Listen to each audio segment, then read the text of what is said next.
For the ones who get it done, the most important part is the one you need now. And the best partner is the one who can deliver.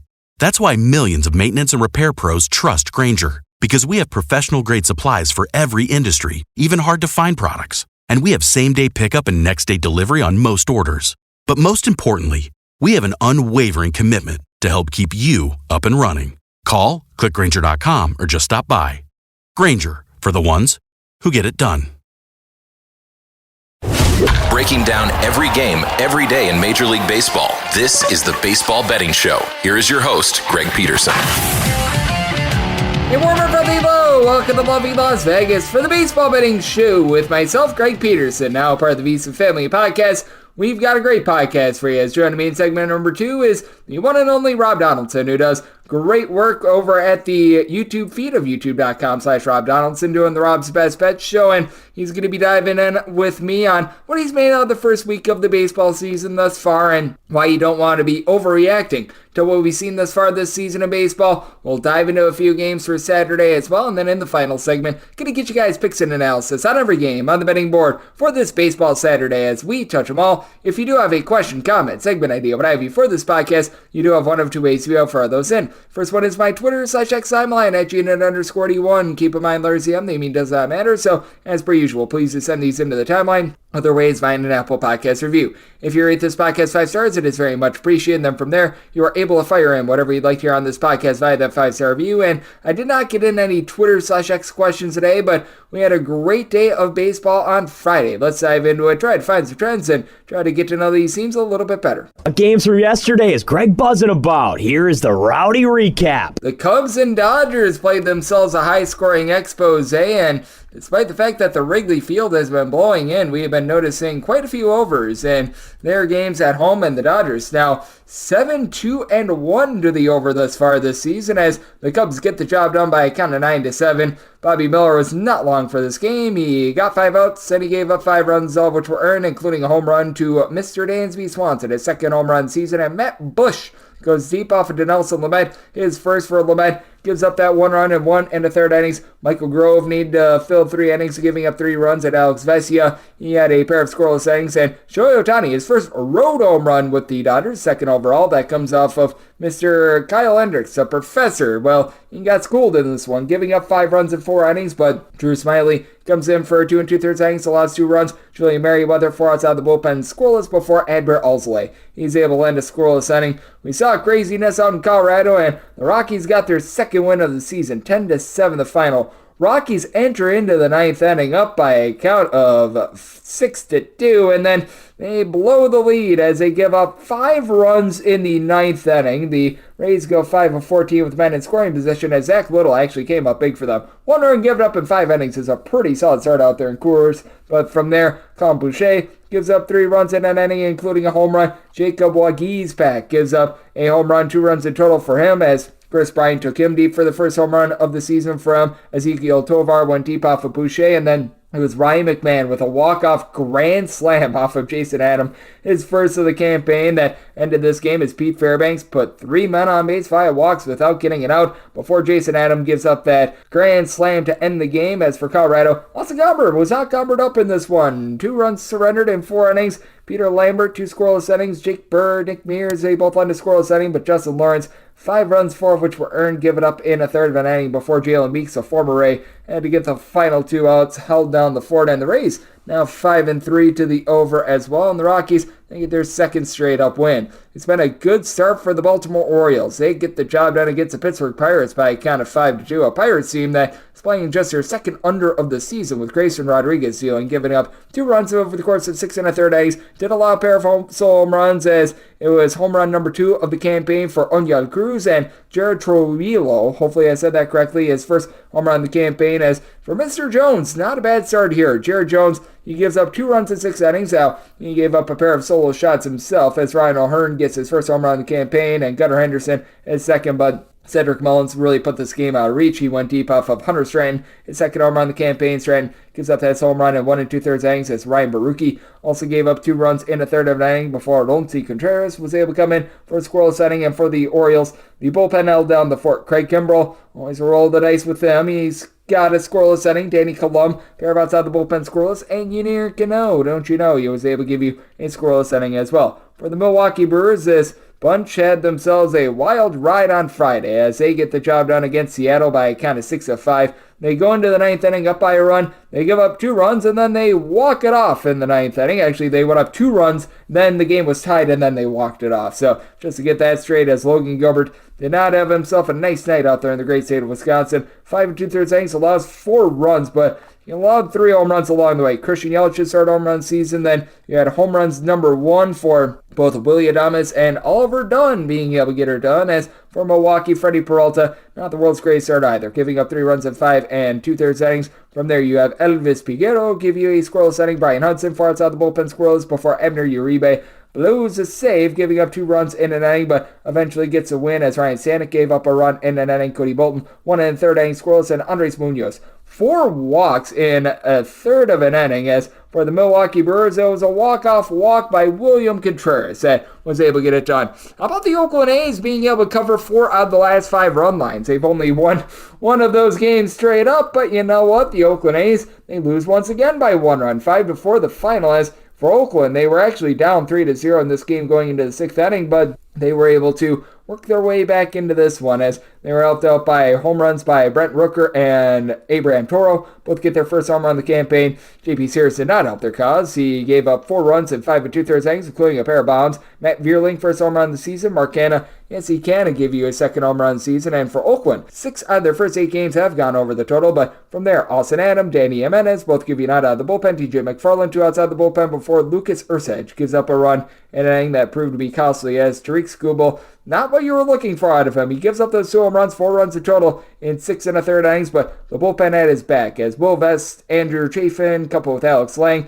they're able to combine for 5 outside the bullpen scoreless, and Jason Foley is able to supply a scoreless inning as well. Our DK Network Writer pick from Friday was on the over in Mets versus Reds, and well, this Mets team, they have been really one of the best under teams in all of baseball. 5 unders to 2 overs, and my goodness gracious, this was not fun if you had the over, much like I did. 3-2, the Mets get the job done as these 2 teams go a combined 0 of 16 with men in scoring position with 20 men left on base. Not great scoring conditions right there. As well as Quintana, he walked 4 but gave up just 1 run over the course of 5 2/3 innings. There were men on base all night long, and one run he gives up is in the first. Spencer Steer was able to get a home run, his second home run of the campaign, and Hunter Green, he gives up just 1 run in 6 innings before the bullpen was unable to hold it down. Fernando Cruz gives up a run in an inning while walking 3. Emilio Pagan, he gives up a home run in his inning of work as going deep for the Metropolitans. Jeff McNeil, his first home run of the campaign. And on the Mets side of things, bullpen had some issues, but they were able to get through it. Adam Ottavino, Drew Smith, both on the scoreless inning. Brooks Raley gets it out of the bullpen, and then Edwin Diaz,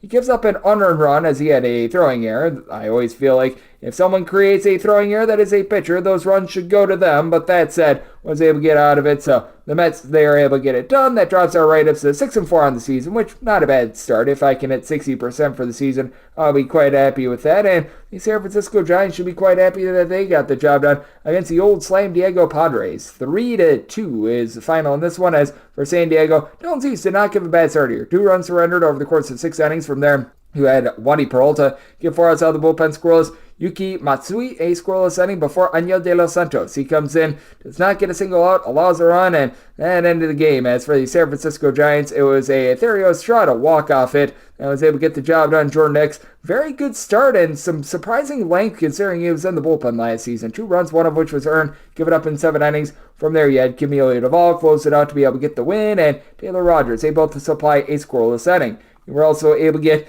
a nice low-scoring game out there in Kansas City as the Royals, they get a 2-1 win over the Chicago White Sox. Lone form of offense for the Chi Sox, Gavin Sheets, he gets his first home run of the campaign. That comes off Brady Singer, who did have the White Sox singing the blues, giving up 1 run in 6 1/3 innings. From there, John Schreiber and James MacArthur, they both get a pair of outs out of the bullpen scoreless. Will Smith, he gets jiggy with it, but he gets it out of the bullpen scoreless. And Chris Stratton, a scoreless inning. Meanwhile, for the Southsiders, not a bad start here from Eric Fetty. He gives up 1 run in 5 innings, did put some traffic on the base paths, but got out of it. Steve Wilson, John Brebbia, they combine for 2 scoreless innings. And Michael Kopech, he gives up a run in an inning, so thus he takes the loss in this one. And for the Houston Astros, Hunter Brown certainly took the loss in this one. 10-2, the Texas Rangers absolutely pound Brown as he goes for 3 innings, giving up 5 runs, all of which were earned. And Brandon Belock, exact same stat line. 5 runs surrendered in 3 innings, both of which they gave up a home run apiece for Texas. Going deep in this one, Marcus Semien first home run season, and Adolis Garcia,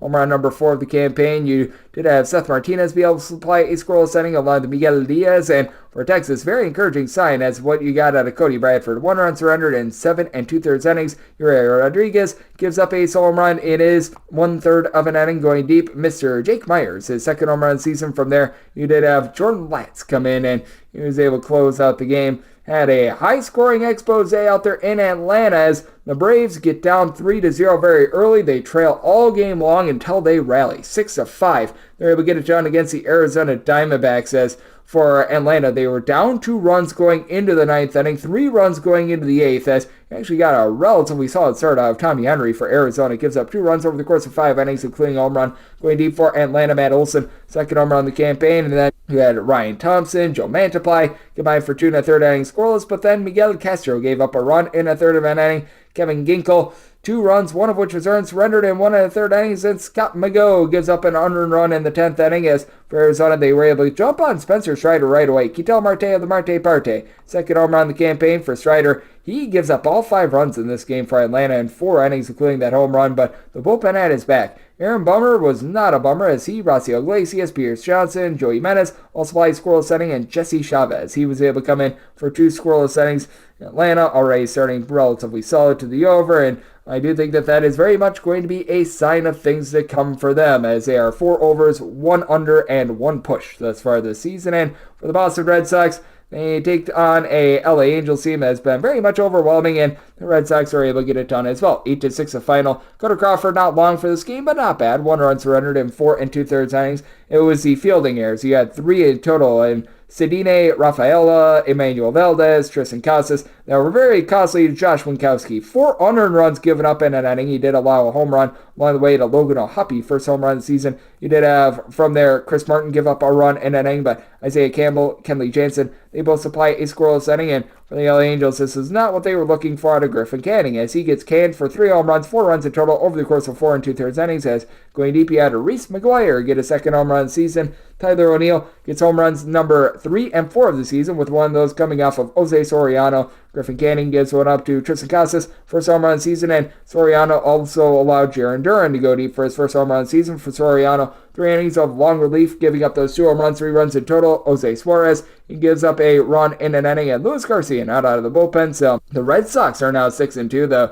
Keep in mind, they're currently playing against the Angels. They led off their season facing off against the Oakland Triple A's as well. So do need a little bit of context there. And for the Washington Nationals, they were unable to get to Aaron Nola. 4-0. The Phillies are able to get it done. Nola does walk 4, but 5 2/3 innings scoreless. Matt Strahm, 1 1/3 innings scoreless before Sir Anthony Dominguez, Jose Alvarado. They both under scoreless inning. You did have the Phillies leave 12 men on base, but you had Bryce Harper be able to supply a pair of doubles. And for Patrick Corbin, well, he was tossing the turkey in this one. 4 runs surrendered over the course of 6 innings. From there, Jordan Weems, Matt Barnes, Stan Rainey all lend a scoreless inning. But whether you have Patrick Corbin or if you have Bob Gibson on the mound, it's hard to win a game where you score 0 runs. And that's what the Yankees experience as well. 3-0, the Toronto Blue Jays were able to take down the New York Yankees, as the Yankees have been your best under team in all of baseball. 6 unders, 1 over, and 1 push as far as the season for them. And for Toronto, they get a home run off the bat of Ernie Clement, his first home run of the season off of Caleb Ferguson to really propel the team to victory. But Yusei Kikuchi was able to supply for the team. 5 1/3 innings scoreless, punched out 7.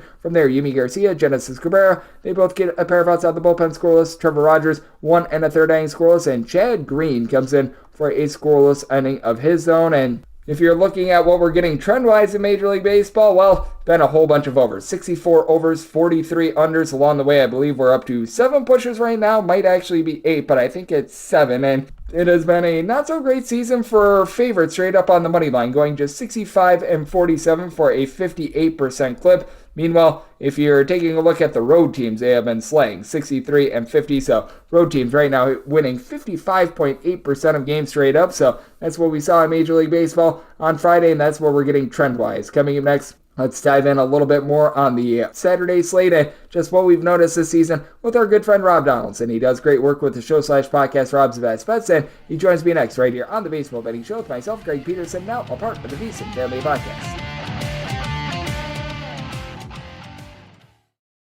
Breaking down every game, every day in Major League Baseball, this is the Baseball Betting Show. Here is your host, Greg Peterson. And we're back here in lovely Las Vegas for the Baseball Betting Show with myself, Greg Peterson, now part of the VSiN Family Podcast, and it is great to be joined by this man, Rob Donaldson. He does absolutely excellent work taking a look at this great game that we all know and love of baseball. He, much like myself, also does an excellent job taking a look at one of the other sports that we all know and love of college basketball, which unfortunately that's coming to an end. We're down to 3 games left in the college basketball season, so we've got a very limited amount there, but we've got a lot of hope springing eternal in terms of the great game of baseball. Rob does great work over at youtube.com/Rob Donaldson, posting up all of his bets in video form over there. You're able to follow him over on Underdog Fantasy, doing great work on that front as well. And you're able to follow him on Twitter/X at RobDFB altogether. And Rob, it's always great to get you aboard. Thank you. Yeah, and as always, Greg, thank you for having me on. Obviously, I'm a big baseball guy. I'm a big college basketball guy. They are my 2 favorite sports to not only bet on, but to watch. And so this kind of crossover time of the year is fantastic. But hey, let's go ahead and win some bets and make it a little bit better. Yes, absolutely. And what has been your biggest takeaway from the first week plus of the baseball season? Because we've seen some teams get hot, we've seen some teams get cold, and certainly we've been seeing a whole bunch of overs as well. But what have been some of your biggest takeaways from the early portion of the season? It's just that you just can't really overreact to any results that you're seeing so far. Yes, you want to use them as context for building purposes, but you know, the Tigers starting 6-1. Do you want to jump on that bandwagon? I could certainly see that being something to be very happy about, and vice versa. The Marlins are 0-8. Do you want to just kind of fade them throughout the entire duration of the season and just say, hey, they're back to the same old Marlins? Well, maybe, but I do think that both those teams have pieces in their lineup and in their rotation that could potentially have them trending in the opposite directions. And so these early sample sizes, yes, it's great to have baseball back. It's great to be betting on the sport again, but definitely kind of stay even keel and don't get it too ahead of yourself with some of these early results. Yep, I think that is so important to do because baseball is the ultimate sample size sport. This is not a game of football where you get 17 games during the NFL regular season. And you're looking at college football, it's even less. Like, one college football game is the equivalent of more than 10 baseball games. And for most of these teams, they played like 7, 6, maybe 8 games, something like that. So we've got a very small sample size thus far. And what have you made out of something that I was touching upon a little bit before, and that the overs are cashing like wildfire, entering into Friday, hitting at about a 60% clip, because typically in baseball prior to the pitch clock, it always used to be that it felt like pitchers were in front of hitters. This year, it feels like it's completely the opposite. Well, you know, and I think this is kind of a trend that's starting to kind of enter the game of baseball very, very heavily, even more so than years past. There's an infatuation with stuff in terms of a pitcher having great stuff and great strikeout abilities. And yes, that can make a pitcher very, very valuable. But what's kind of been lost is the pitch to contact guys and the guys who maybe are racking up, you know, only 4 Ks over 7 innings pitched, but are kind of limiting earned runs. And so when you have guys who are throwing firepower and challenging hitters, you're going to have also hitters who are just swinging the ball and hitting the ball hard. And we kind of saw it with Spencer Strider going up against the Diamondbacks lineup. Our first batter of the game, Ketel Marte, gets challenged and he goes yard. And in the first inning in general, Spencer Strider, a high Ks per 9 guy and a guy with some nasty stuff and obviously potential Cy Young guy, gives up 3 earned runs in the first inning. And he's not alone. Aaron Nola is a guy that's been getting tagged. Bobby Miller yesterday against the Cubs lineup got chased in the second inning. These are guys who have, yes, again, great stuff, but maybe are always going to have that lingering potential of just getting smashed because they do challenge hitters. Yep, I do think that's so interesting to take a look at. And I've noticed that as well, because a lot of people, they love to take a look at swings and misses. And I feel like there's become a little bit too much invested in these swing and miss guys, because a lot of these swing and miss guys, they are going to eventually get a few more walks as well. That knocks them out of starts early. So even though you might get 5 or 6 quality innings I would rather have a guy perhaps lend a little bit more length with a couple fewer strikeouts, have the ball and play a little bit more, rather than that high strikeout guy, even though it might not be quite as sexy on the box score. Absolutely. And there's guys that strike that balance in the league right now. You look at Corbin Burns and, Dylan Cease over the years, and guys that have the strikeout ability, but also limit the hard hit balls. And there are guys vice versa when you look at Zach Gallen and Spencer Strider in particular, for example, because they're young, talented guys with great stuff who rack up Ks left and right. Going back to last season, those two guys have had high hard hit percentages that they've allowed, and they've gotten tagged on occasion, and that kind of leads to a lot of variance in every single start. So it's definitely something to monitor when you're picking a side. Yep, and certainly a team like the Oakland A's can certainly get overpowered, but when you're going up against a very formidable lineup, when you're going up against a team like the Texas Rangers, they're a little bit less likely to get overpowered, as well as Rob Donaldson. He does great work with the show/podcast, Rob's Best Bet Show, over on youtube.com/Rob Donaldson. He's joining me right here on the Baseball Betting Show, and I know that we don't want to overreact too much of what we've seen early on during the season, but has there been a team that early on you've had to make a little bit of an adjustment on? Maybe not like a rash end-all be-all adjustment on, but has there been a little bit of a surprise, either to the positive or the negative, that you've been noting a little bit more this season? Yeah, there's a number of them, and one of them that kind of really stands out in particular is that I do think that this Yankees bunch is for real. And, they obviously acquired Juan Soto in the offseason, and I was kind of pessimistic just when you do make those splash moves, if maybe things aren't meshing right away. Well, they're meshing right away. Juan Soto has already been a heavy contributor. This lineup has actually stepped up across the board comparatively to last season. It's a total revamped team. I do think this is going to be kind of similar to the Texas Rangers last year, where they made the moves, they're going to get the results. And so that's a team that, instead of just kind of being pessimistic and just kind of waiting to see what happens, I'm fully on board just kind of treating them like they are the star team that they are. Another team that I'm kind of taking a look at, and we're going to kind of monitor as the season goes on here, but I think the Kansas City Royals are a team that could really surprise a lot of people and be similar to the Baltimore Orioles of 2 years ago, where this could be the turning point in that franchise's chapter. And I think they have the bats to do it. I think their rotation has been one of the best in baseball, and it's guys that I think can continue to keep those results going. So I'm very interested to see how the Royals do and how potentially they can fix that bullpen. Yep, I am right there with you as well, and I do think that the bullpen pitching is going to be so critical for both they and just so many teams out there in Major League Baseball as well. And one of the teams that you did mention in passing is the New York Yankees. We all focus on the move of being able to pick up Juan Soto for them. How about the guy that got dealt in the move, though? Michael King. He's going to be on the bump for the Padres, and this is a relatively close to pick-em game. The Padres on the road against the San Francisco Giants, slight favorites, right around about -108, -112, total of 8. How do you take a look at a matchup like this, especially given the fact that these two teams actually score off last week as well? So both of these teams are seeing each other for the second time in less than 2 weeks. And Michael King is a guy that, just from his interviews, I'm a big fan of. I want him to be successful, and that really pretty much goes for most players because they're at this level. I do want to see players succeed rather than fail. At the same time, his underlying numbers, even when you go back to when he was experiencing some success with the Yankees in the starting role, they just weren't good. They were very telling that a drop-off was going to be coming in his future. Early in his first 2 starts to start this season, those underlying numbers in terms of hard hit percentages allowed and just kind of dealing with walks and just really just kind of bad sequencing of pitches is still very, very prevalent. And when you're going up against the Giants lineup in Candlestick, man, you got to bring your A game. And also, I just kind of think that this lineup is kind of tailored to smack a guy around like Michael King. So I don't like the Padres side here. I think the Giants should be a heavier favorite than what they are. And right now it's kind of sitting at a pick 'em. I think there's a ton of value in picking the Giants side here and even just kind of fading Michael King outright with earned runs. Yep, I'm right there with you, and I do like for the Giants the way that they revamped themselves in the offseason. They were terrible at creating runs in the second half of the season last year. You're bringing Matt Chapman, Jorge Soler, Jung-Ho Lee. I think that is really going to be big for them moving forward, and I do think that they have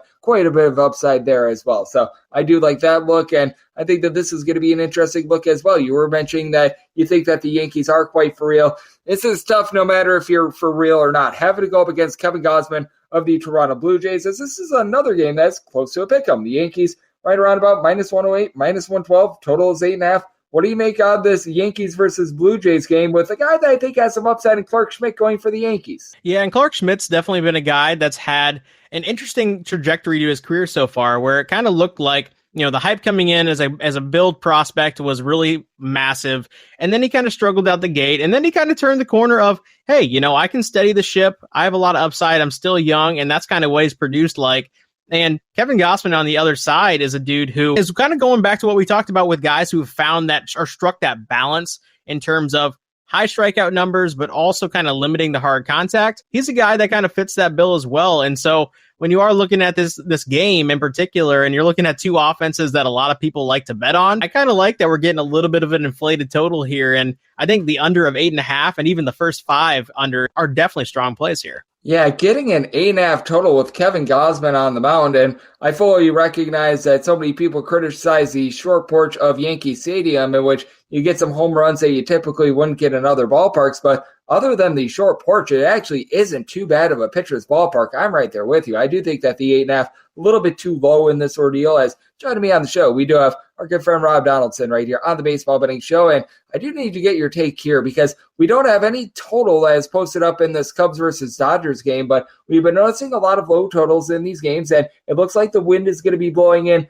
again for Saturday, which will probably lead to a low total. But these teams have been absolutely smashing the over out there in Wrigley Field. It's going to be Yoshinobu Yamamoto going up against Jordan Wicks. What do you just make out of this series in general between the Dodgers and Cubs and what we've seen thus far this season at Wrigley? Yeah, and this has really kind of been the theme of the episode, talking about high strikeout guys and guys with stuff going up against lineups that put the ball in play and play that type of small ball style. Well, the Chicago Cubs have struck out the least in all of Major League Baseball this year. I really do think this is a lineup. We just saw it against Bobby Miller. Just because you have good strikeout stuff, you better be able to hit pitch to contact as well and do some soft contact, or else you're going to have some base runners to deal with. And Yoshinobu Yamamoto was great last time out against the Cardinals, but in spring training, he did get tagged. And this is still a guy who's getting introduced to Major League Baseball and this league in particular. I think there's a ton of value with the Cubs and just kind of where they're sitting on the money line.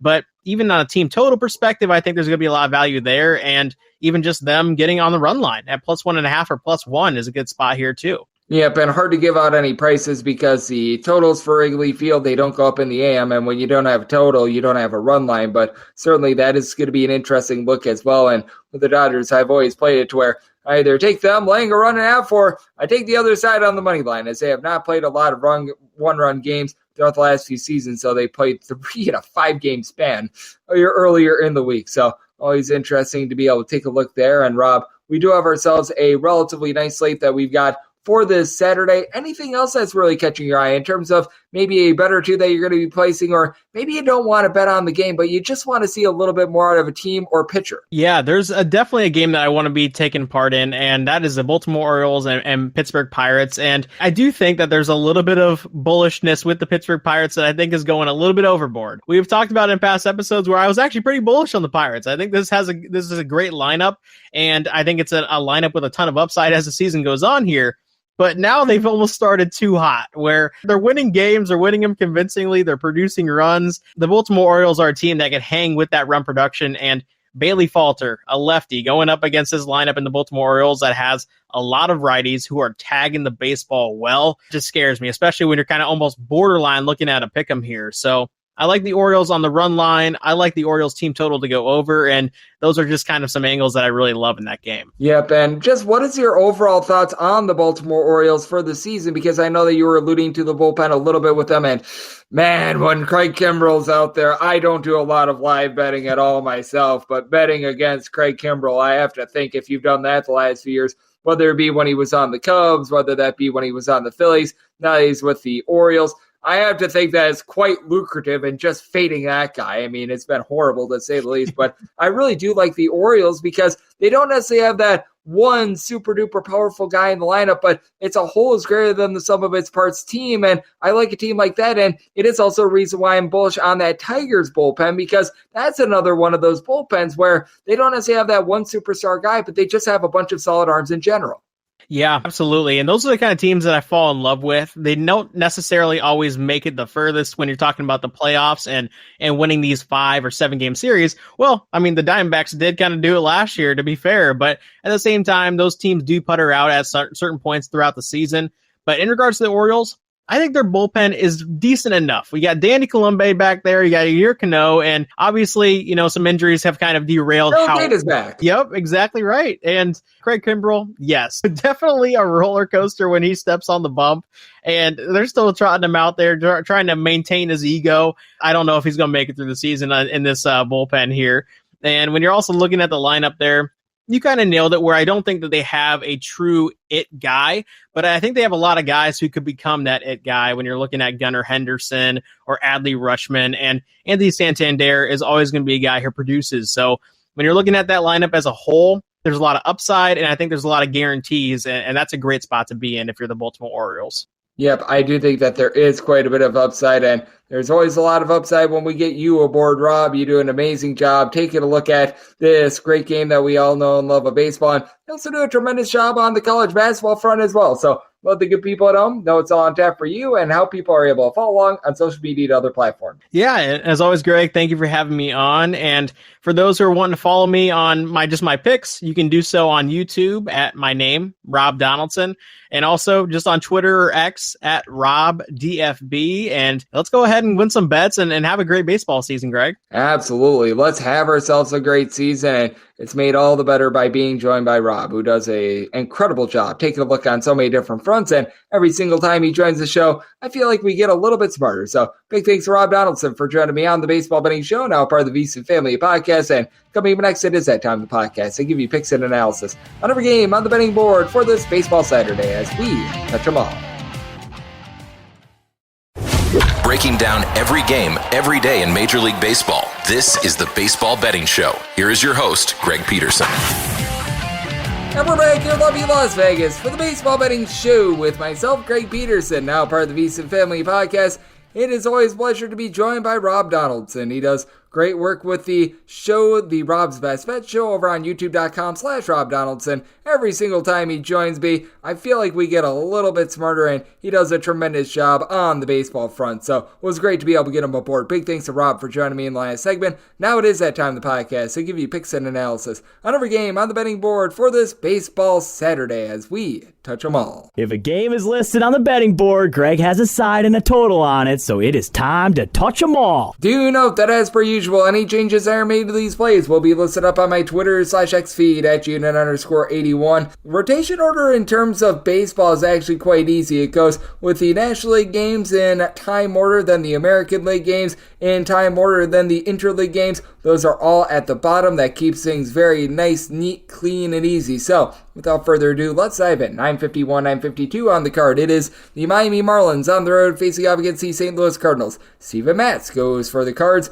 Trevor Rogers hopes to be in the neighborhood of a win for Miami, something they have not experienced pretty much all season, as Miami is anywhere between plus 124 to plus 133 underdogs, and between minus 143 to minus 155. Your number on St. Louis, 8 to 8.5 is the total on the 8. Over is minus 115. The under is minus 105 on the 8.5. Under is minus 120, and the over is even. So I told it at 8.7. I'm looking at the over. Right now, the Miami Marlins are being just so badly hurt by pitching injuries that has led them to being just a complete and utter toilet bowl team. And for Trevor Rogers, was not able to get out there too long last season, made 4 starts before getting hurt, but you take a look at the last 2 seasons and it has been just really rough for him, to say the least. Command has not been there, giving up north of 3.5 walks per 9 innings. He's got some okay swing and miss stuff, and if you go back to his last fully healthy season in 2022, honestly wasn't horrible on the road, but that said, he's very rough around the edges. He gave up quite a bit of hard contact during that season as well. Like, you take a look at what he was able to do on the road during that campaign. He was posting up about a 5 ERA, and his home runs per 9 rate was about 1.3, 1.25-ish, so it has been a difficult situation for him. And you take a look at the lineup that he's having to go up against. You know what you're going to be able to get out of your veterans in Paul Goldschmidt, Nolan Arenado, Machado. When it's all said and done, these are guys that are going to be able to supply 25 plus home runs. These are guys that are going to do a good job of moving the line. The question becomes what you get out of some of these young guys, as we've had Brandon Donovan really be able to step up, and he's had some big home and road splits in terms of being able to get on base throughout his career. I like Wilson Contreras. He was able to have a very nice second half of the season very silently. Hasn't necessarily hit for a great average thus far this season, but has a pair of bombs, a 400 on base. And then you've got the guys like a Mason Wynn, Victor Scott, Jordan Walker. If these guys step up along with Nolan Gorman, you're really staring at something. And for the Miami Marlins, not sure why they didn't retain Jorge Soler, because right now you've got Brian De La Cruz along Jake Berger that provide a little bit of power. And for De La Cruz, that's actually quite a bit of a stretch, because last season,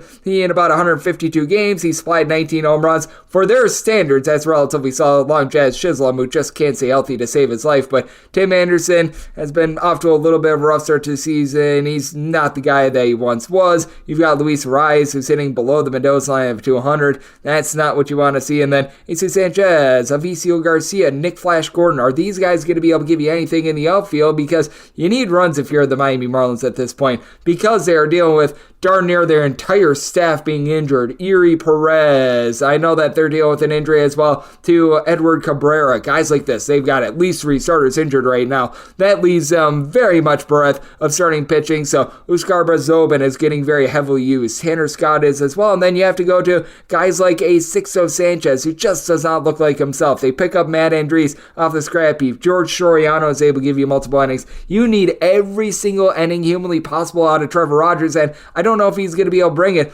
Meanwhile, for Steven Matz, he was terrible in the first half of the season last year. Second half of the season, post All-Star break, he had a sub 3.3 ERA. Really felt like he found something, and he's been able to translate that into this year. His first start of the campaign, I'm not going to say it was amazing by a stretch of imagination, but he gives up 2 runs over the course of 5 1/3 innings. The walks numbers have never been too bad with him. Sometimes it just feels like he misses his location a little bit too far on the middle of the plate, but going up against a Miami team that really doesn't have a lot of pop in general, and St. Louis this time of year, with it being a little bit cooler, it's a little bit more of a pitcher's ballpark. I do think that he's going to thrive on that. I actually think that the Miami Marlins are going to be able to get a little bit more out of Anderson, Ariz, be able to play some small ball, but I just am not bullish on Rogers, and I am certainly not bullish on this Marlins bullpen and the Cardinals bullpen. That leaves a lot to be desired as well. Ryan Helsley, pretty much the only guy that returns with a sub 3.5 ERA, though I did like the addition of Andrew Kittredge. Guys like Giovanni Gallegos, Ryan Tepera, Andre Palante, hard to be able to back them, so I do think that you get quite a few runs in this game. Did semi-total at an 8.7, so situation where I'm going to be taking a look at the over, and when it comes to the St. Louis Cardinals, set them on the money line at a minus 173. If you're looking at the run line, currently I'm finding a plus 140. Personally, I would rather lay the 1.5 on the run line, just with how horrible form the Marlins in general with their pitching are, so going to be looking at the run line, and I do like this total over, semi-total at an 8.7. 953, 954 on the betting board. It is the Los Angeles Dodgers on the road facing off against the Chicago Cubs. Jordan Wicks is on the mound for the Cubs, and Yoshinobu Yamamoto is going to be on the bump for the Cubs. Currently, at the time of recording, not even Circa currently as a opener up with regards to the total. So we have no totals up, which means we also don't have any run line prices. So all I have is the money line with the Dodgers. They are between minus 180 to minus 192 favorites, but plus 160 to plus 170 is your number on the Chicago Cubs. And if you're looking at the win situation here, it's not blowing in as hard as it has been the last few days, but it looks like we are still going to be getting winds blowing in right around about 8 or so miles per hour with like 40-degree temperatures out there, so it's not necessarily going to be ideal hitting conditions, and I do think that we are eventually going to see those conditions kick in, but that said, I still semi-told to wear an 8.5 or less. I'm going to be taking a look at the over a 9 or higher to the under, because I do think that Yamamoto is very prone to giving up runs. We saw him in that first start out there in South Korea. He did not look like himself. Well, has been able to settle down ever since then, but I still do have my question marks with him coming on over to the MLB level, because out in Japan, you don't have the pitch clock to deal with. He has to deal with that now. Looked much better in his second start against the St. Louis Cardinals, but even though he pitched 5 scoreless innings, that was still a game that went over. And with the LA Dodgers, they just find ways to be able to generate runs. And we all get the notion of them being able to just generate a bunch of home runs, and certainly they're doing that. Mookie Betts, Oscar Hernandez, between the two of them, have 9 by themselves in 10 games. That's absolutely incredible. But at the same time, the Dodgers, in terms of walks drawn on a per at-bat basis, are always either first or second second in the big league, so they do a nice job being able to work counts, being able to move the line.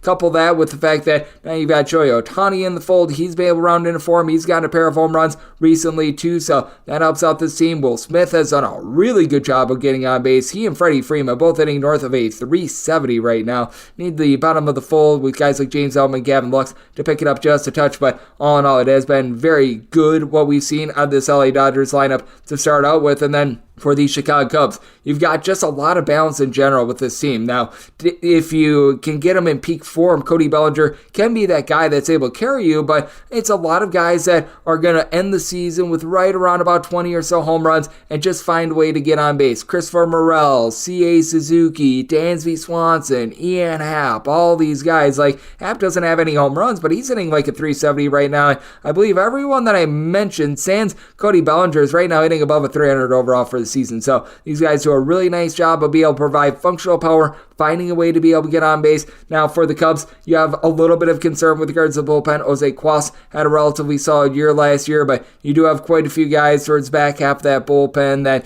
it can be a bit of a roll of the dice. Julian Merriweather was relatively solid for the team last season. They pick up Hector Neris in the offseason. These are not like guys that are really, really awful like Craig Kimbrell or anything like that, but at the same time, you have your question marks with some like Yancy Almonte. Can Adbert Alzolay be what he was a season ago? Meanwhile, for the LA Dodgers, top 3 team in terms of bullpen ERA last season, Ryan Brazier, when he came over from Boston, he was able to find it. Evan Phillips has been rock solid in that closer's role. Danny Hudson is someone I like. Really, the lone guy that I have my trepidations with is Joe Kelly, and Nelson Lamet looks to be a reclamation project for this LA Dodgers team as well. But with Jordan Wicks, this is a young gun who doesn't necessarily get a whole bunch of swings and misses, so you do have a little bit of concern there for Wicks when he's been at the MLB level. He's given up north of 3 walks per 9 innings as well. It feels like he's starting to figure out just how to be a pitcher at this level in general. He was tagged with a lot of unearned runs in his first start of the season against the Texas Rangers, but do have a little bit of question mark with him in this one as well, which is why I'm most likely going to be landing on the Dodgers on the run line. When we do get run line prices, I'd be willing to go up to a minus 115 there, as I would need at least a plus 184 to take a shot on the Cubs money line, and then set my total at an 8.7, so 8.5 or less, looking at the over 9 or higher. The under 955, 956 on the betting board. It is the Philadelphia Phillies there. On the road, they're facing off against the Washington Nationals. Jake Irvin goes for the Nats. Ranger Suarez is on the bump for the Phillies, and Phillies are between minus 165 to minus 175 favorites, plus 145 to plus 154. Your number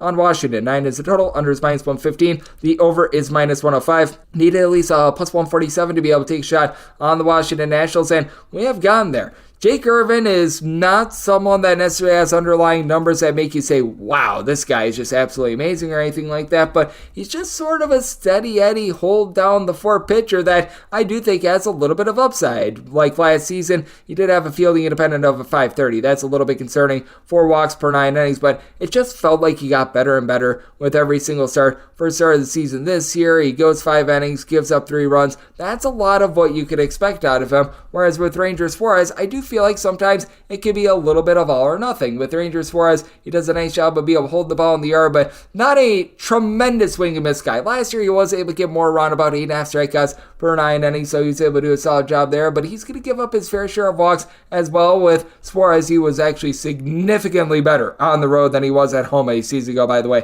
275 road ERA, 545 home ERA. He was giving up on the road only about 0.6 home runs per 9, and he's got a little bit of, shall we say, fortune with regards to balls in play in general, but for this Philadelphia Phillies team, it's going to be about trying to be able to bring the boom and being able to back them up, as you've got a Phillies unit that has Bryce Harper just absolutely going off right now. Had a pair of doubles yesterday, had a 3 home run game earlier in the week, so he has been able to hit peak form. You've got JT Realmuto, who looks really good thus far this season as well. Trey Turner off to a little bit of a slow start, but even Kyle Schwarber is doing a better job of being able to hit for average thus far. Need the guys at the bottom of the fold, Nick Castellanos, Yohan Rojas to pick it up, though. Rojas, I don't know if he's going to be able to pick it up all season long. He is more out there for his glove rather than anything else. And then on the flip side, for the Washington Nationals, they did make some acquisitions in the offseason to help out a unit that was in the bottom 5 in the big leagues last year in terms of overall home run power. Picking up Joey Gallo is obviously a roll of the dice, but if you're able to get a little bit more out of him in terms of finding a way to be able to move the line, I think that would be very beneficial to him. You've got CJ Abrams, who I like. He does a nice job being able to get on base. Jesse Winker have been pretty solid with that front thus far this season. You've got Lane Thomas, who has really struggled this year, but he had 20-plus home runs this season ago. I think that he's going to be able to figure out, and Eddie Rosario is someone that in the past has been able to give you 30-plus home runs in a season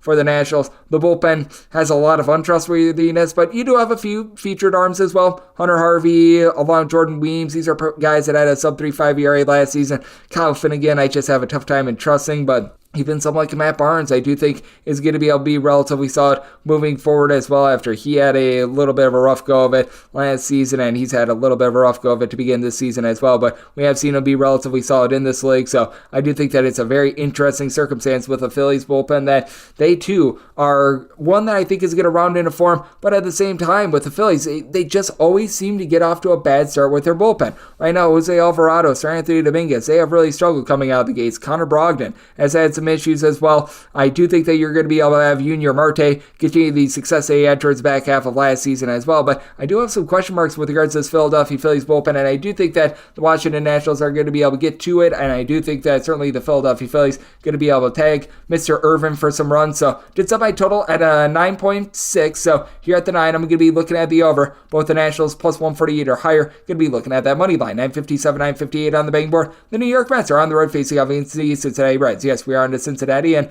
they're on to Nick Martinez getting the start for them, and Luis Severino is on the bump for the Mets. Mets are anywhere between plus 105 to plus 110 underdogs. Meanwhile, anywhere between minus 120 to minus 125. The number on the Reds, 9 is the total, over is minus 120, and the under is even.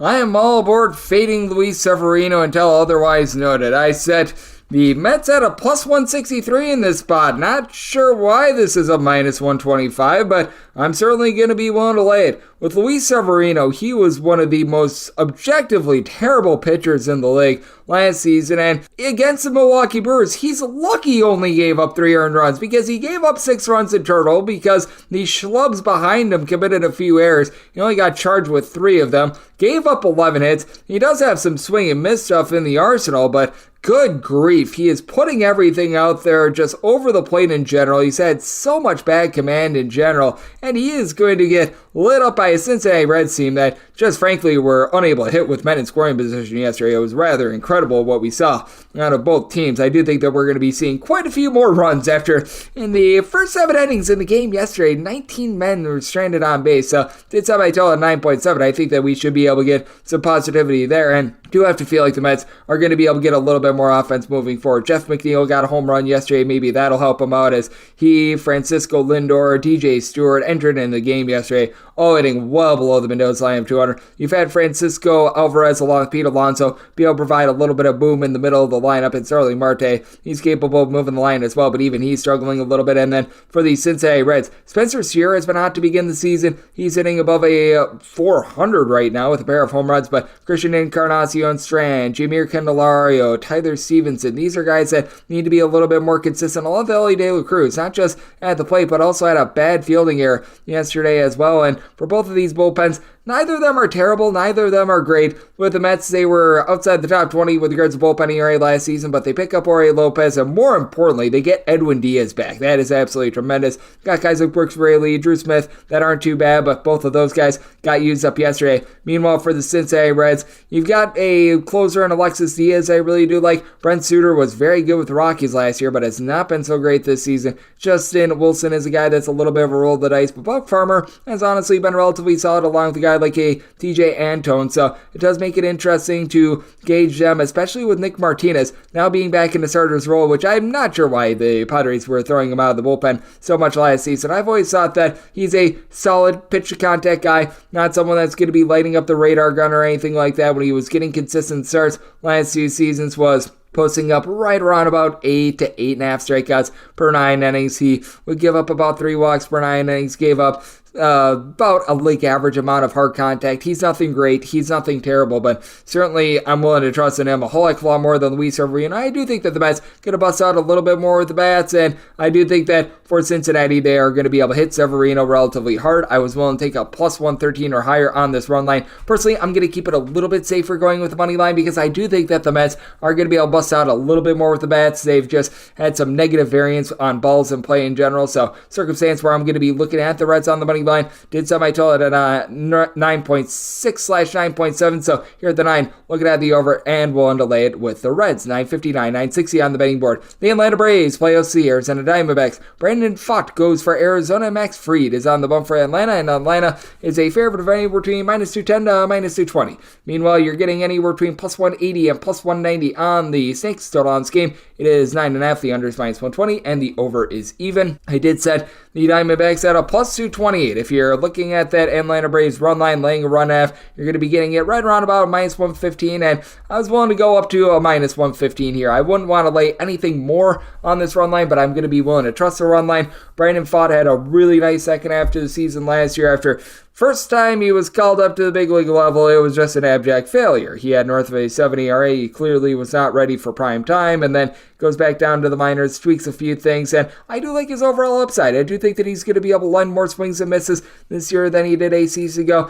Felt like he was getting more and more comfortable pitching on the road as the season went along as well. Question mark is the bullpen. Ryan Thompson is someone that's able to be a relatively nice bullpen piece for Arizona, but they had to throw him yesterday. Couple that with the fact that you've got likes of Luis Frias, Miguel Castro, two guys that are relatively untrustworthy. I actually like Bryce Jarvis as a little bit of a long guy, but Joe Mantiply, he was an all-star a few seasons ago. Last year, posted up well north of a 4.5 ERA, so we shall see what he's going to be able to bring to the table. And for Arizona, this lineup has been one of the best in baseball to begin the season, and they actually stung Spencer Strider for 3 runs in the first inning yesterday as well. Got Christian Walker, Lourdes Gurriel entered into the series with 3 home runs apiece. Ketel Marte and Eugenio Suarez are really moving the line, and that's never been the forte of Suarez. Suarez always a little bit more of a power guy, but he's done a nice job being able to find a way on. Corbin Carroll, despite the fact that he only entered into yesterday with 1 home run and was hitting about a 230, was still doing a good job working professional at bats, being able to find a way to provide north of a 370 on base as well. So that's something that you do like to see, but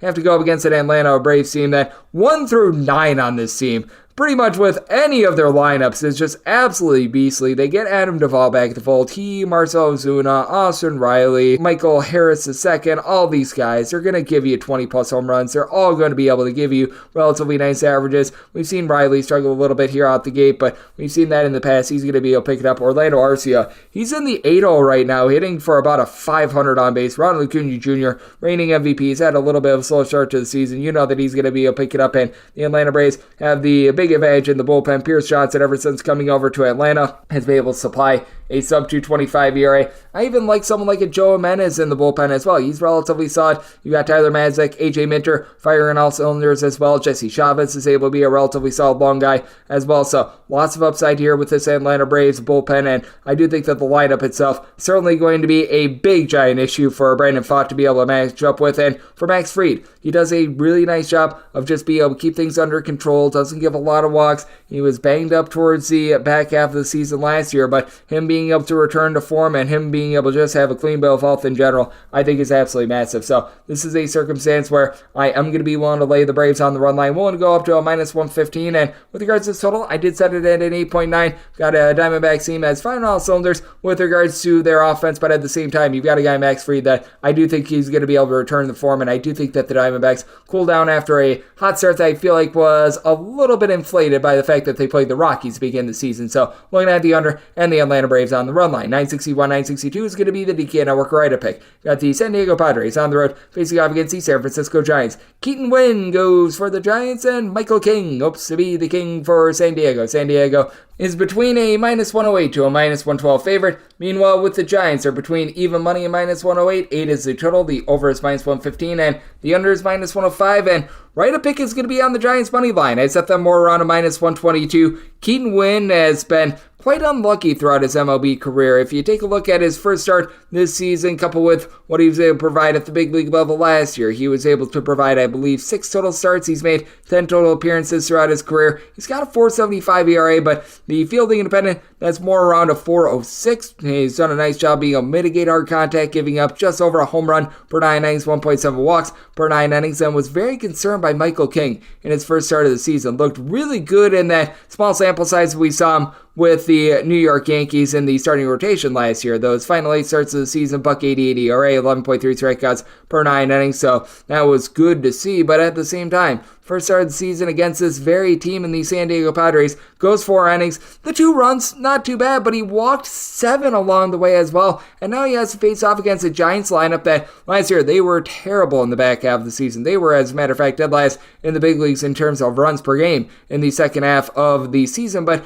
now they pick up Jung-Ho Lee, who was one of the best hitters out there in the Korean baseball organization, the KBO. And they've got Matt Chapman, Jorge Soler. A pair of guys that throughout their career have had at least one season of 35 plus home runs. That supplies a lot of boom for a Giants team that they needed. And you still retain guys like Ethario Estrada, who had the walk-off winner yesterday. You still have out there in the fold someone like a Mikey Yastrzemski, who's able to do a solid job moving the line, giving you a little bit of pop as well. Going up against a San Diego Padres team that they lose quite a bit in the offseason. They lose Juan Soto. They lose Josh Hader. Now, Jake Cronenworth looks a whole lot better this year than he did a season ago. And you saw Fernando Tatis Jr., Manny Machado at the top of the fold. That's going to be able to help this team out a little bit. But Ha-Seong Kim looks like he's regressing a little bit from his big year last year. They are getting a lot more out of the catcher spot with Luis Campusano being in there. After a season ago, they were dealing with schlubs like Gary Sanchez and company. That was not terrific. And I do like Jackson Merrill as a little bit of a upside guy. But also for the San Francisco Giants, Patrick Bailey has been able to do a solid job at the catcher spot. And it's a Giants bullpen that right now they, and the Padres for that matter, both of these teams are in the bottom 10 in the big leagues with regards to bullpen ERA. But I have a little bit more faith in them picking it up. This is a bullpen that is used to being in just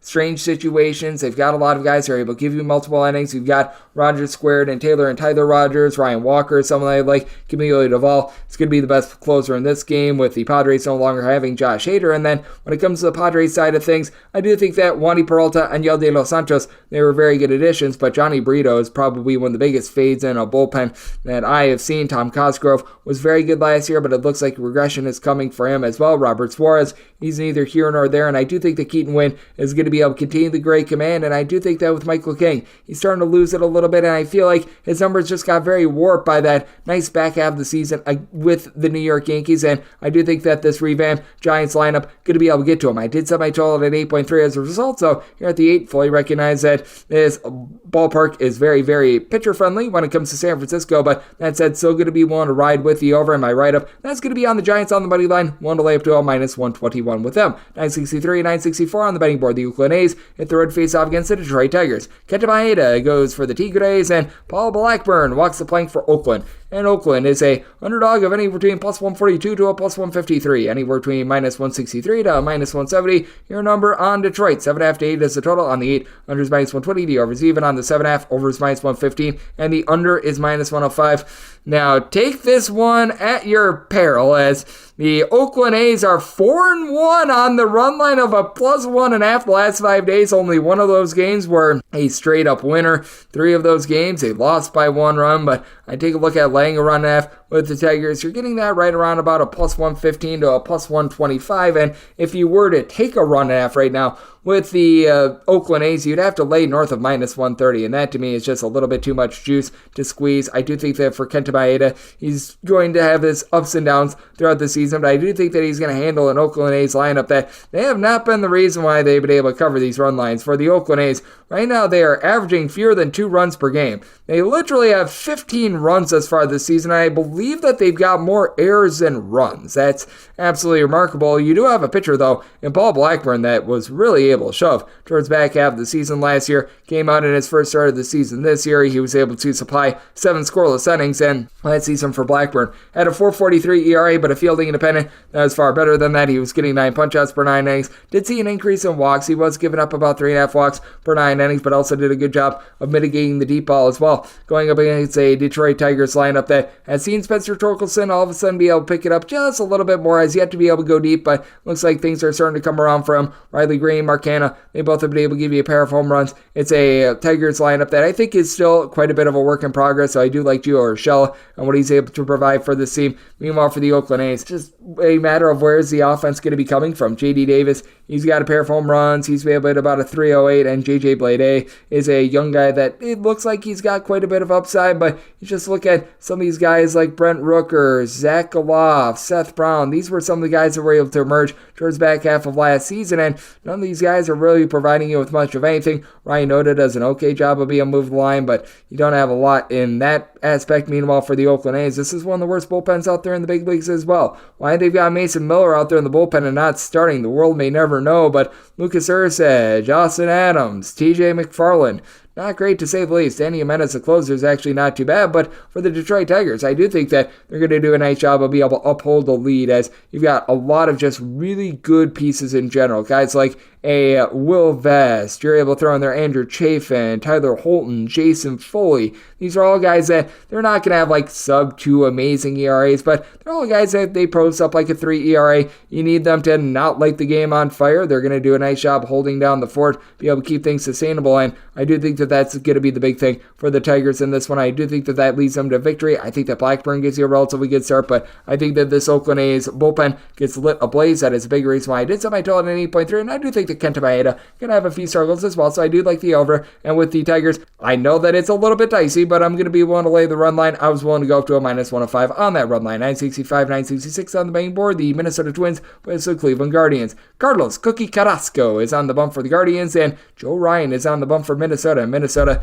is a mid-sized favorite. You're going to be getting them about -160 to -166, actually probably a little bit more than a mid-sized favorite. Total is at an 8.5 with the over and the under both between -105 to a -115, and then the Cleveland Guardians price is anywhere between +140 to +147, and with the Guardians, I would need at least a +158 to be able to take a shot here. And if you are looking at that run line, looking to lay a run half with Minnesota, you're getting right around about a +120 to a +125. I would need more like a +127. So right now it's a little bit of wait and see mode for myself. I was willing to lay up to a -158 with the Minnesota Twins. So if we can nudge this down 2 cents, and I'm actually seeing now a -157 out there, that'd be my buy point on Minnesota. So a little bit of a juicier money line, but would be willing to go with the money line.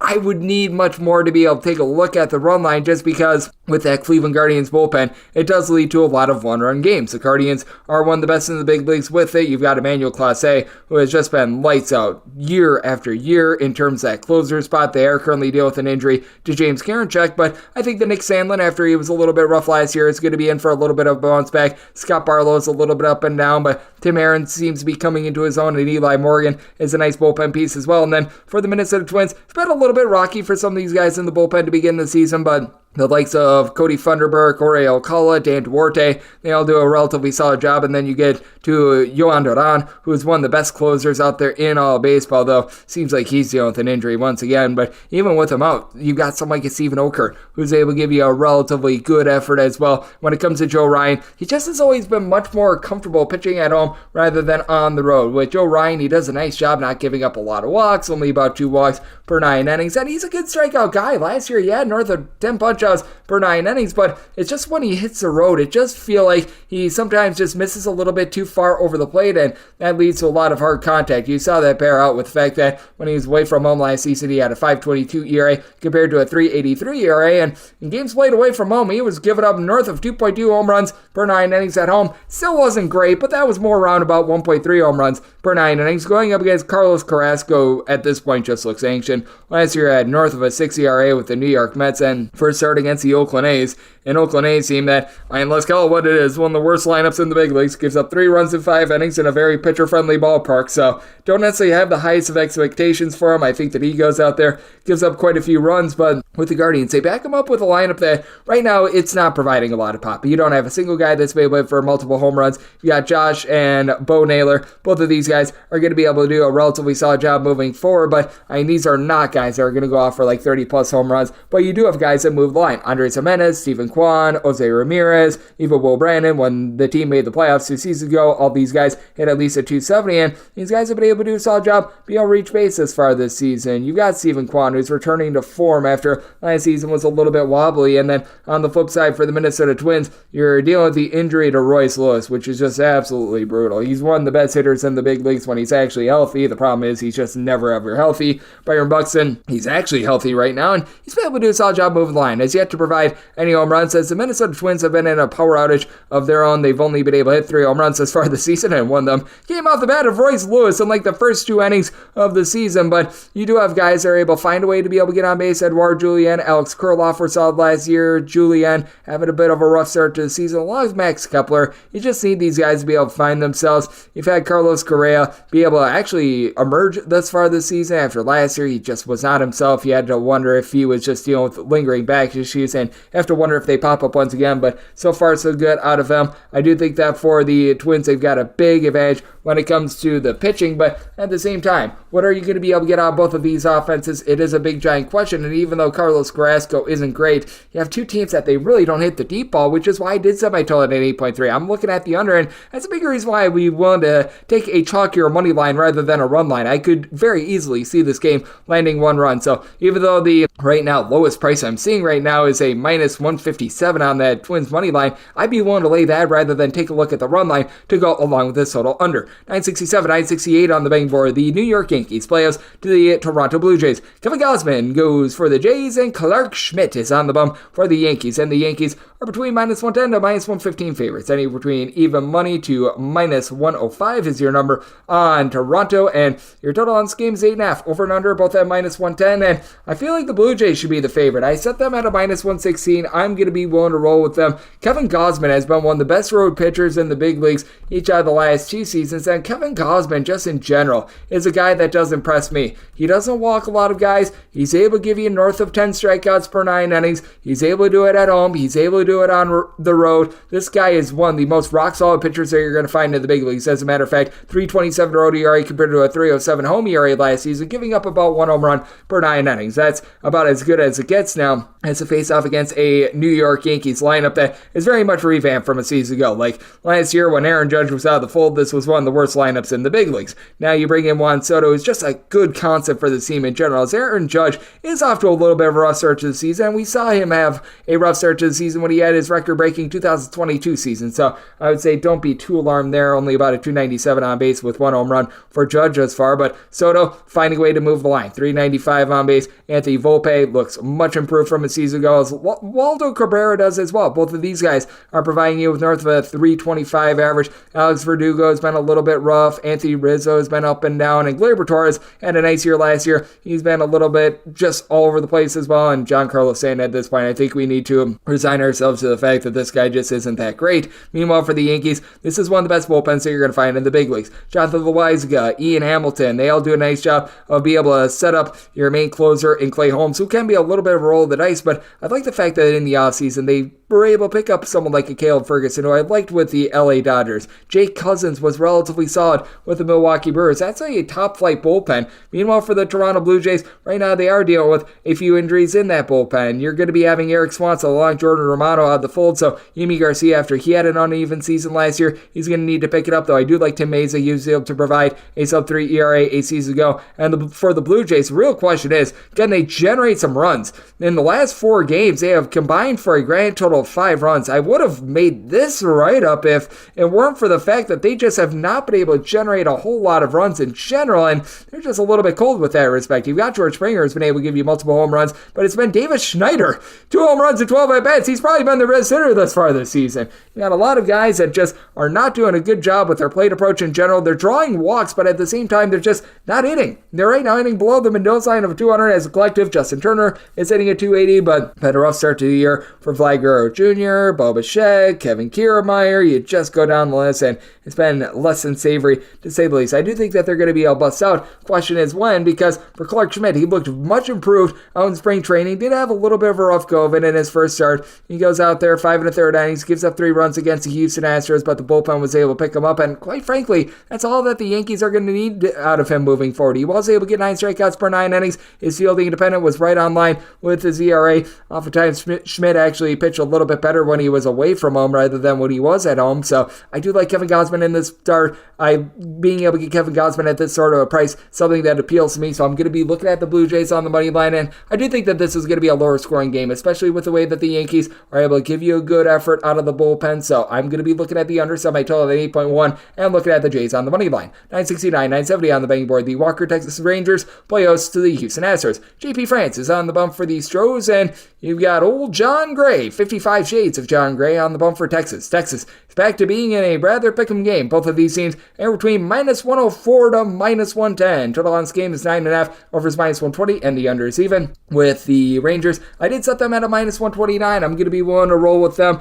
The offense is just in really good form right now for Texas, and they did revamp the bullpen a little bit as well. So while you did have John Gray come out and have a rough start last year, and John Gray just honestly was a little bit fortunate 8 seasons ago. His swing and miss stuff was down. His command, it was okay, but it wasn't great. He was giving up about 3 walks per 9 innings, but somehow, some way, he was just holding the ball in the yard. That was something I thought was going to regress, and the same really goes for JP France. JP France is not a swing and miss guy at this point of his career. Last year, he had fewer than 7 strikeouts per 9 innings, but he was able to weasel his way out of just a lot of men being in scoring position in general. He had 6.7 strikeouts at 3.1 walks per 9 innings, 3.83 ERA compared to a 4.66 fielding independent, and somehow, some way for Mr. France, he was really able to excel when he was away from home last season. On the road, 3.11 ERA compared to a 4.52 home ERA, and this is an Astros team that season ago they were averaging about a half a run per game more when they were away from home rather than when they were at home. They were able to average a little bit north of 5 runs per game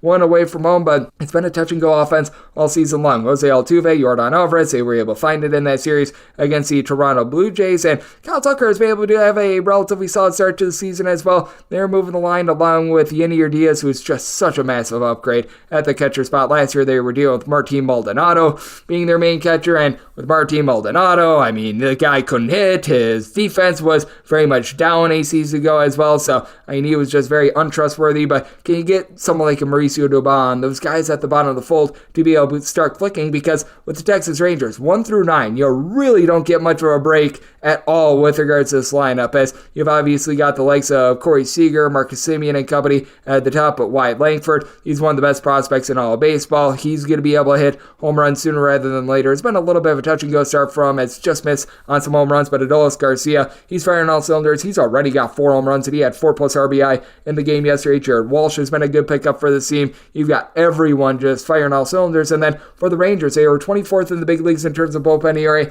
8 seasons ago, but they sure that up by bringing in Kirby Yates, David Robertson. I like what you're able to get out of Jose Leclerc as well. Even able to throw in there something like Josh Jabours, who's not amazing, but he's not bad as well. And for the Houston Astros, a lot of the depth that they had in the bullpen from a few seasons ago when they won the World Series, that's now gone. They're going to be having to rely upon Brian Abreu along with Ryan Presley to be able to set up Josh Hader, and if you're not able to get to those 3 guys, you know what? You've got the likes of Seth Martinez, Rafael Montero, Miguel Diaz. These are guys that are a little bit more of a roll of the dice than when you had the likes of a Ryan Stanek a few seasons ago, even Hector Neris. So this is a circumstance where I did set the Rangers at a minus 129. I'm going to be willing to roll with them on the money line, and did set my total at 9.3. JP France did pitch quite well on the road a season ago, and for Houston, the bottom of the fold just has not been necessarily as amazing as we were expecting it to be. So I'm going to be looking at this total under, and I'm going to be willing to take Texas on this pick'em line. 971, 972 on the betting board. The Kansas City Royals play us to the Chicago White Sox. Chris Flexen goes for the Sox, and Michael Waka, and if he gets lit up, it's Michael Waka Waka Waka Waka Waka.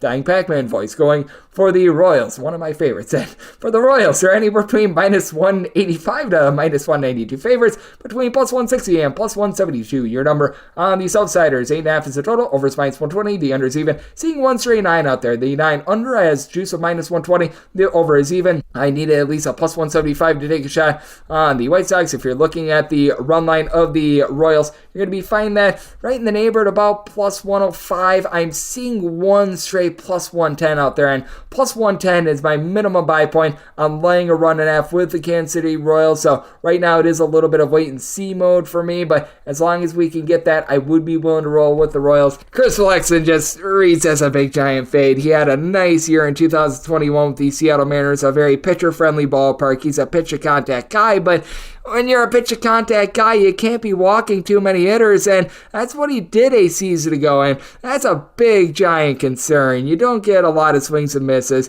You don't do a great job of being able to lock down with command. What do you really do as a pitcher? Meanwhile, if I'll make a walk-off, I don't know if he's as good as he was a season ago when he was over there with the San Diego Padres, and he was able to fire in there about a 3.22 ERA. He did a nice job being able to keep the hard contact down, and has really had a nice career resurgence with the Red Sox and the Padres in the last 2 seasons, as Kansas City is actually a ballpark that does surrender quite a bit of home runs, so that might be hurting him a little bit. But the White Sox is really going to be able to supply those home runs. You just take a look at this White Sox team, and it's a big, giant pile of stink in Luis Robert. Luis Robert, multiple home runs this season. He's been rock solid. Gavin Sheets went deep yesterday, but just has never really found it throughout his career. Thus far, a good small sample size, but again, a small sample size. Andrew Benintendi is hitting well less than 100. Paul DeYoung, Nicky Lopez, Robbie Grossman, stink. Kevin Pilares has many hits as myself this season. I mean, gosh, it is not good. And Eloy Jimenez is hurt again. Go figure. And for the Kansas City Royals, you've got young guys that are starting to come to the forefront. Salvador Perez,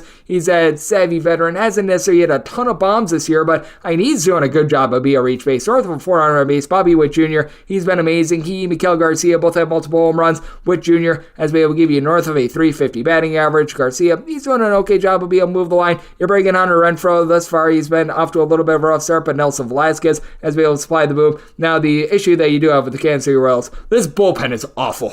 Like James McArthur is right now one of your more trustworthy relief pieces, as in the back half of games, you've got Will Smith and Nick Anderson. That's not great, but you take a look at the Kansas City Royals and who they're going up against, and the Chicago White Sox might actually have a worse bullpen. Michael Kopech, by trade, he's a little bit more of a reliever, and I actually think he can be halfway decent in this bullpen, but Tim Hill has always been a roll of the dice, relying upon guys like Tanner Banks, Devi Garcia, John Brebbia.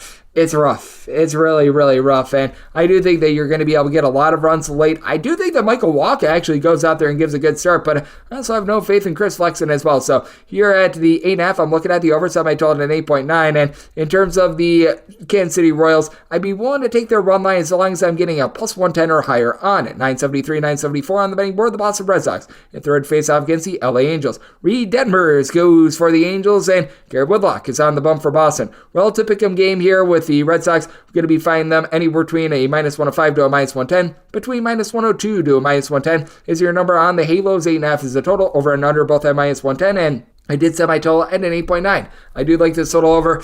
I've got trepidations with both of these bullpens, despite the fact that for the Red Sox, you've got a few more trustworthy guys out there in their bullpen. As for the Red Sox, you've got Kenley Jansen, you've got Chris Martin in the 8th and 9th innings. They're able to be rock solid. And for the Red Sox, I set them as a very slight minus 101 favorite. This is going to be one where I'm going to take whatever side I'm able to get plus money on. I do think that this is truly about a coin flip game, and right now that is being lined accordingly. And typically in these sorts of situations, the bettors are going to come in on one side or the other. So whatever side is plus money, whatever side gets the even money for that matter, that is the side that I'm going to be taking. I'm going to make that just very direct and upfront there. You've got a Red Sox unit that has a little bit more in terms of depth, in my opinion, but you've got the best player in this game, Mike Trout, he's been absolutely amazing thus far this season. Taylor Ward has been able to give you a pair of home runs, and then what do you have outside of that? Like Anthony Rendon entered into yesterday, I believe, with as many hits as myself. It has been remarkable how big of a giant waste of money has been.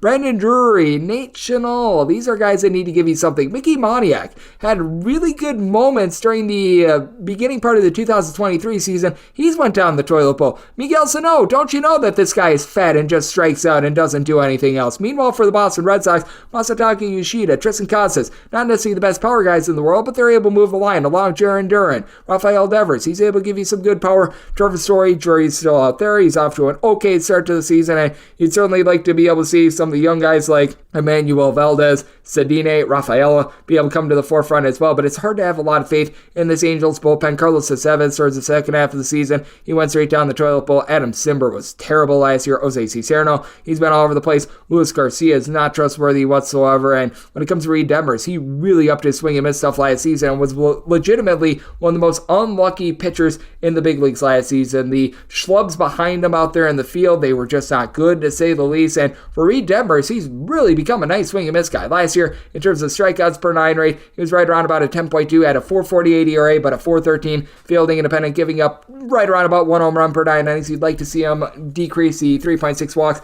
per 9 innings, but all in all, I do like his overall game. So once again, this is going to be a case where I set this as darn near a pick'em. The Red Sox, I made the slightest of slight minus 101 favorites, as I did like what I saw out of Garrett Woodlock in his first start of the season. Punched out 8, gave up 1 run over the course of 5 innings. Still don't know if I'm fully sold on him being a starter, but that was a very good start, and that was a good way to start out the season. So if we could get the Red Sox at even money or better, I'm going to be willing to take them. If we get the Angels at even money or better, I'm going to be willing to take them. So right now, the jury is out there, and did somebody tell it at 8.9, certainly going to be taking a look at the over to go with whatever team is even money or better. 975, 976 on the betting board. The Pittsburgh Pirates are going to be playing against the Baltimore Orioles. Tyler Wells hopes to pitch Wells for the Orioles, and Bailey Falter hopes to not live up to his name for Pittsburgh. Pittsburgh is an underdog of between plus 114 and plus 118. Meanwhile, between minus 125 to minus 135, that number on Baltimore, 8.5 is the total. Over and under, any between minus 105 to a minus 115. Set the Orioles at a minus 126. Right now I'm seeing a minus 125 at circa. That's pretty much a max I'm going to be willing to lay, but I'm going to be willing to roll with the Baltimore Orioles. I just still do think that they are the more well-rounded team, and quite frankly, I think that this is a case where the Pittsburgh Pirates this year are almost what the Baltimore Orioles were last year, a up-and-coming team, a team of a bunch of young guys that are really starting to find themselves. Now, Tyler Wells, he was very lucky last season, 3.64 ERA, but a 4.98 fielding independent. He gave up 2 home runs per 9 innings, and yet still supplied a sub-3.75 ERA. So I do have my question marks there, and he does have to go up against the Pittsburgh Pirates lineup that is able to supply a lot of boom. Oniel Cruz, he has been tremendous to begin the season. He's able to hit for average, and he's able to hit for power. Now, I will say with Pittsburgh, it's a little bit more of a pitcher's ballpark, so that is going to be playing to the advantage of Wells a little bit more as well. And for Bailey Falter, he's going to need all the help that he gets, because, man, for Bailey Falter, ever since he came over to the old Pittsburgh Pirates, his ERA has been north of a 5.6. He has not really been able to have the same command that he had with the Philadelphia Phillies since coming on over to Pittsburgh. He's been giving up north of 3 walks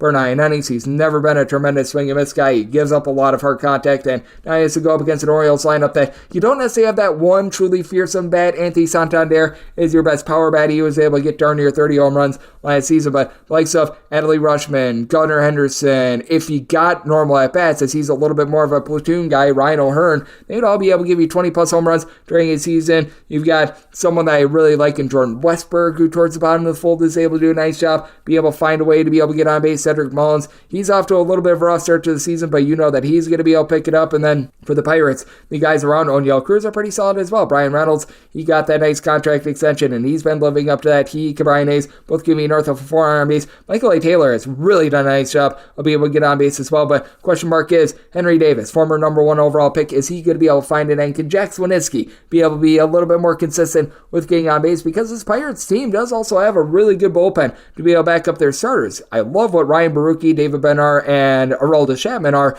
as a big three. Couple that with the fact that you've got someone like Jose Hernandez when he's healthy, as he's currently on the injured list, that's able to give you some good innings. Instead, you got Josh Fleming, who he comes over from the Tampa Bay Rays. He's relatively solid along Thunder Stratton. And for the Baltimore Orioles, despite the fact that they are without Felix Bautista, this is still a relatively solid bullpen. Dylan Tate, 2 seasons ago, when fully healthy, he provided a sub-350 ERA. You got Jacob Webb, Yunier Cano, Danny Colomb. These guys are solid. You just want to avoid Craig Kimbrell. Craig Kimbrell is just absolutely awful. But past that, I do like to see him overall, but I do think that both of these starters going to give up some runs. But in the end, I just trust in this Orioles offense a little bit more, which is why I did set them at a minus 126, minus 125 or less. Willing to roll with the Orioles money line, and did set my total in 8.8, so you're at the 8.5, looking at the over. 977, 978 on the betting board. It is the Seattle Mariners on the road facing off against the Milwaukee Brewers. DL Hall goes for the Crew, and Bryce Miller is on the bump for Seattle. Seattle is a slight underdog, anywhere between minus 102 to a plus 106. Meanwhile, between minus 110 to a minus 118, your number on the Crew. 8 to 8.5 is the total. On the 8, over is minus 120. The under is even on the 8.5. Under is minus 118, and the over is minus 102. And this up my total at 8.6. I'm going to be willing to roll with the over. Bryce Miller has really good command, but after his first few starts of the season last year, he did have a big giant drop-off, and I do have my question marks with him pitching in a road environment. You saw it last year. He had a 5.18 ERA when he was away from Seattle, 3.65 ERA when he was at home, and in a road environment, he was giving up about 1.3 home runs per 9 innings. Now, you still have to have many question marks with regards to this Milwaukee Brewers lineup, like what I'm seeing out of Christian Yelich. He entered into yesterday with multiple home runs, starting to look like the Christian Yelich of old. I don't know if he's quite at peak MVP level Christian Yelich, but it's been a nice turnaround for him. You've got Willie Adames, who got his first home run season yesterday. He's been getting on base much more than he did a season ago. You add Rhys Hoskins, who 2 seasons ago had 25 plus home runs before missing the year last year. The question becomes these young guys like a Sal Frelick. Bryce Terang is off to a tremendous start. I don't know how much staying power that has along Jackson Chourio, but these young guys, they're right now hitting for the Milwaukee Brewers. Still want to see a little bit more there. And then for the Seattle Mariners, they do lose the likes of a Ian Eugenio Suarez from a season ago, but I have no idea what it is. But Mitch Haniger, it feels like he's with the Seattle Mariners every other year, and the only team he can hit for is the Seattle Mariners. You've got Cal Raleigh, big dumper, who's able to give you a whole bunch of power. Julio Rodriguez is having one of his patented slow starts, though. We've seen that from him quite a bit. And J.P. Crawford has really been struggling at the top as well. It becomes a question mark of guys at the bottom of the fold, the likes of Luke Raley, Josh Rojas, Dom Canzone. Are these guys going to be able to hit for you? The question is TBD. Mitch Garver is someone I'd like as a pickup from the Texas Rangers. And when it comes to the Seattle Mariners, their bullpen is always one of the best in all of baseball. They do a nice job, much like the Tampa Bay Rays, of just finding these guys from sort of anonymity and turning them into good relievers. Taylor Cicado, Trent Thornton, Cody Bolton. These are all guys that are relatively solid along with Andres Munoz, but you've got a Brewers team that they've got Elvis Figueroa, Joel Payamps, who are very solid in the bullpen, and they're still, in my opinion, a top 5 bullpen, even without Devin Williams. J.B. Bukakis is solid. Abner Uribe is able to throw a lot of heat, so I do like the bullpen pieces on both sides. Have serious question marks with DL Hall. In his first start as a Milwaukee Brewer, he went out there for 4 innings, gave up 2 runs against the New York Mets. Look at what he did a season ago with the Baltimore Orioles. Was not a starter whatsoever, and he was pretty solid out there in the bullpen, but it was a very small smattering in sample size, and for DL Hall, you wonder how much length he's going to be able to give, because even though this Brewers bullpen, it is very, very good, even the best of the best bullpens, if they need to hold it down for 5+ innings, that does become quite a bit of a challenge for them. And when he was getting actual starts at the minor league level a season ago, he was not necessarily too terrific when he was with Norfolk. Really good swing and miss stuff, but gave out 5.5 walks per 9 innings as well. So he would knock himself out of games early, has good raw stuff, but just has not been able to put it together as a true starter. So do have your question marks there, and that does lead me to believe that both of these starters can have a little bit of a rough go of it, which is why I do like the over. Set my total at 8.6, and with the Brewers, set them on the money line at a -113. I'm seeing a -110 out there, seeing a -112 as well. I'm going to be willing to roll with that Brewers money line to go along with the over, and we're going to have things up with 979, 980 on the betting board. The Tampa Bay Rays are on the road facing off against the Colorado Rockies. Ryan Feltner goes for the Rockies, and Tyler Alexander is on the bump for the Rays, and the Rays find themselves between -140 to -145, and between +130 to +135 is your number on Colorado. 12 to 12.5 is the total. On the 12, over and under, both at -110. On the 12.5,